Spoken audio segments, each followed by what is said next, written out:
Welcome to the first and only music retrospective on this channel. Today is going to be the retrospective of the greatest band in the world, the Mars Volta. Now I'm going to go through all the releases and talk about their music, them as a band, who they are, and what they mean to me. They are my favorite band of all time, so there's that. And today we're going to start out where it all began. The Mars Volta began after the ashes of At the Drive-In. At the Drive-In was a post-hardcore band from El Paso, Texas, and the members at the time, before the breakup, were Omar on guitar, Ari the Super guitar, Cedric Bixler was Zavala on vocals, Jim Ward as guitarist and backing vocals, Paul Hinos on bass, and Tony Hijar, so that he's a Lebanese, on drums. So after their mainstream success, they were having creative differences and were just burned out from touring and their drug use, so they just decided to be best to call it quits for now. So they went on an indefinite hiatus, pretty much. During that time, Cedric and Omar were flirting with more progressive sound and started the dub band that no one talks about, De Facto. No one talks about De Facto. Anyway, so with De Facto, they infused more progressive, experimental stuff. And De Facto was Omar on bass, Cedric on drums.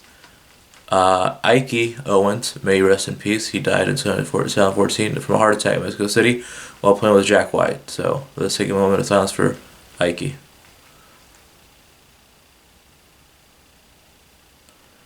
His full name is Isaiah Owens, but everyone called him Ike. And as well as Jeremy Michael Ward, cousin of Jim Ward, on sound manipulation and vocals. So with De Facto, there's 4 members. Then they added John Theodore on drums and Eva Gardner, the first bassist, on bass, and formed the Mars Volta, and they were not steady down. In 2001, they even played a show in my hometown of Dallas, Texas on Halloween 2001, right after Retrospective broke up. So they started all over again, playing smaller venues, but they had energetic shows. And in 2002, you know what they fucking did? They released their first EP, which I'm going to talk about today, Tremulant EP. Now, Tremulant EP, unlike most of their albums, this is not a concept. Now, Tremulant came from a phrase that Cedric saw on, I believe, either a piano or a keyboard or something. I forget. Cedric says most of his titles just come from stuff he sees, and the word sticks out to him. He'll title it that, and that's a lot of titles come. Like the title Bedlam and Goliath, Cedric was being like a comic book, and you saw the word Bedlam, and the Goliath thing, so like Bedlam and Goliath. I think that's how it came about. I'm not sure. Don't quote me on that. But like I said, Cedric has a lot of automatic writing. If he sees a phrase, a word that sticks with him, that becomes a song title. Now, Tremulant has 3 songs I should go over it. I'll go each song. The first song is Cut That City, which has a very extended intro.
And it's very funky. I love the song. Dun dun dun dun dun dun dun. And Ike's keys. Ike is the unsung hero of the Mars Volta, in my opinion. I mean, I know a lot of people will think about the guitar and the bass and the drums, but the keys on the Mars Volta's first couple albums, especially in Francis and Mute and Bedlam and Goliath, the keyboard is just amazing. And Ike is just to thank for that. So the first song is called "Cut That City." I'm not really sure what it's about, but I just love the lyrics. And I mean, I'm gonna play. But like I said, this is a review. This is more of a review thing. So hopefully, if I get striked, I don't get striked for this video. I just want to show music to show you guys how amazing this band is. Well, "Cut That City" is a pretty long track, not very long. And funny thing is, this album is about 18 minutes, and it's like this EP. I mean, it's 18 minutes, and it's longer than a fucking Moose Blood record. And I don't know why I call it Moose Blood, but my friend who I went to see Anti-Mask with really loves a band called Moose Blood. I don't know if she likes them anymore, but she was really into them for a while. And I told her this EP is almost as long as Moose Blood's first LP, which says a lot. Alright, so the second song is Concertina.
Now this one, there is some backstory to it.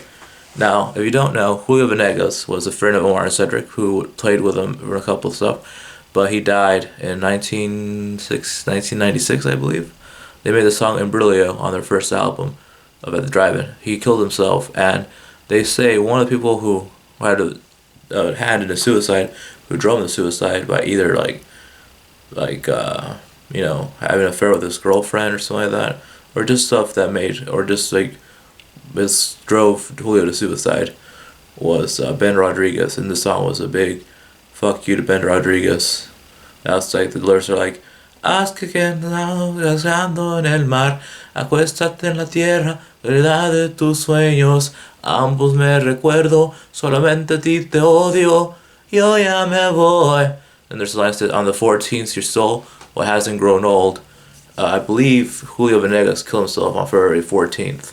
Don't quote me on that. I'm not sure about the date. I know it was the 14th of some month. That's why I said on the 14th you stole what hasn't grown old.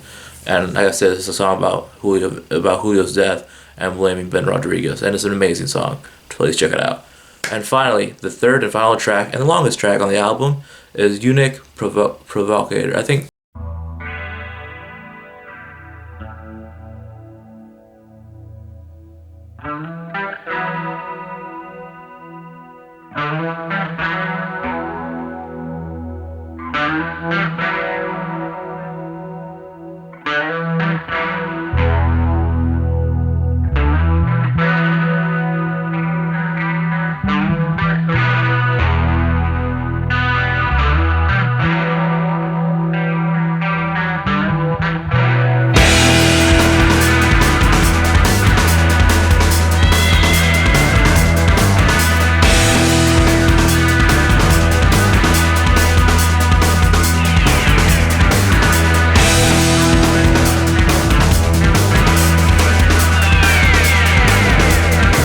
the last thing is a French word, but I'm not sure what for.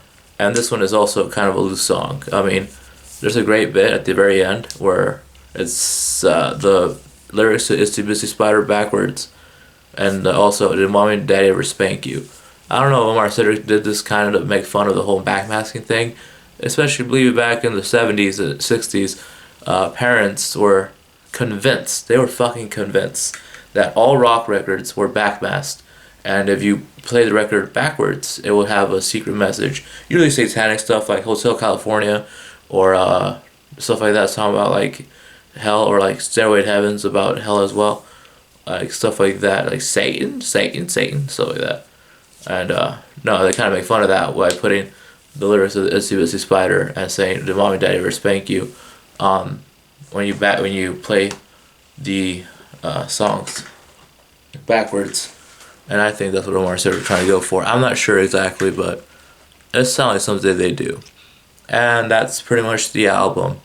And this is the first part of the Metro Retrospective. I'm going through all the releases, including their 2 EPs, Tremulant and their live EP, and their live album, and of course their 6 studio albums. And guys, I can sincerely say, it's happening.